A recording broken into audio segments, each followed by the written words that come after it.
Bonjour, je m'appelle Pierre Sesca. Mon nom d'artiste c'est Pedro Junior. Je suis dessinateur, illustrateur à Vannes, donc je travaille à mon compte. Je travaille sur plein de projets divers et variés, des pochettes d'albums, des couvertures de romans, et en ce moment je travaille pour le projet EAC avec l'école Jean Moulin. Alors, mon rôle c'est de les accompagner dans le projet, c'est-à-dire insuffler mon style, ma patte dans leur réalisation. D'ouvrir les élèves sur différents univers visuels, de les encadrer dans le projet architecture en Leporello. Montrer aux élèves ce que c'est de vivre d'une passion artistique et sûrement susciter des vocations aussi chez les élèves. Dès que j'ai commencé à leur présenter mon travail, il y en a plein qui ont sorti des dessins de leur cahier et qui m'ont montré ce qu'ils faisaient. Pour eux, c'est juste un petit bonhomme sur une marge de cahier, mais après ça peut devenir quelque chose de gigantesque. On m'a demandé d'accompagner des élèves pour fabriquer un livre accordéon sur le thème de l'architecture. J'encadre 2 classes.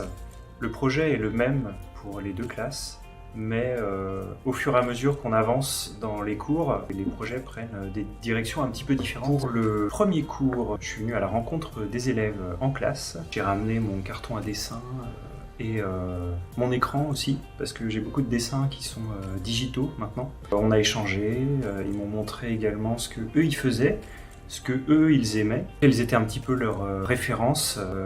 Il y a beaucoup de séries, beaucoup de mangas, beaucoup de dessins animés. Ça se recoupait parfois avec mes univers, moi aussi, donc c'était un bon début. On a commencé par une séance de cours de croquis en extérieur, où on s'est baladé dans la ville avec les guides de la ville. On a essayé d'observer un petit peu l'environnement et de dessiner les bâtiments qui nous entouraient, les différents types d'architecture, qu'est-ce qui faisait l'environnement de la ville de Vannes. Et là, mon rôle, c'était de les guider dans comment représenter un bâtiment, en leur donnant des petits conseils de dessin. La technique magique du dessinateur de plisser les yeux pour essayer de distinguer les formes générales d'un sujet.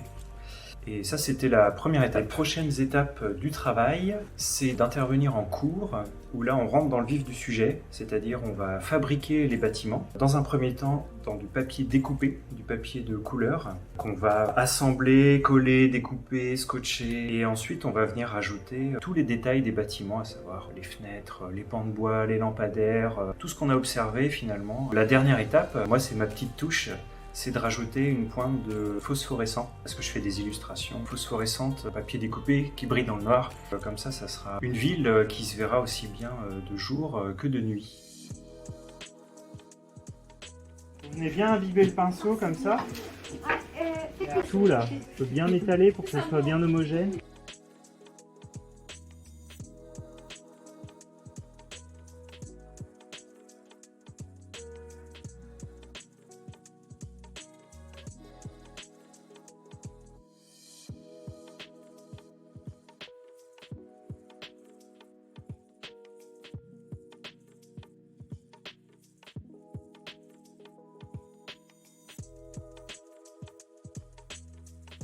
Les piétons de notre ville.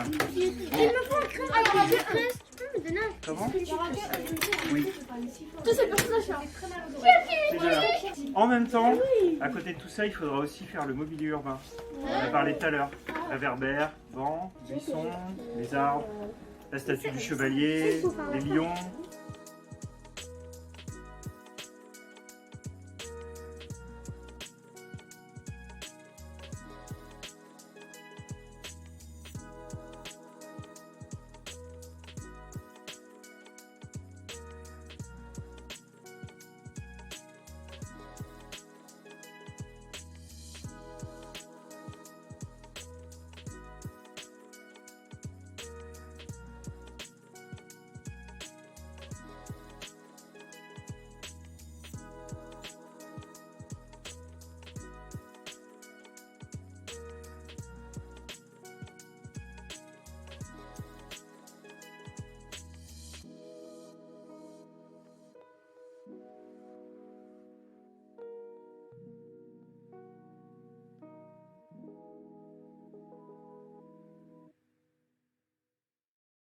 Le but de ce projet, c'est de donner accès à la culture aux élèves. Pour la plupart, ils ont déjà leur culture à eux.